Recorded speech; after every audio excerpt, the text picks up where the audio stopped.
This is Google Pixel 7a, and today I would like to show how you can download and install the Opera browser on it.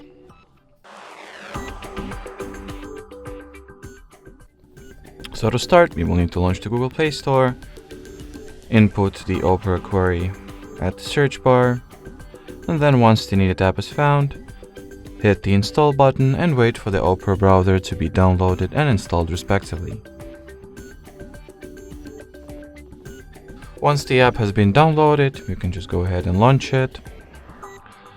In here, perform the simple setup by tapping at the continue button, then deciding if you would like to enable notifications for Opera or perhaps set it as your default browser app.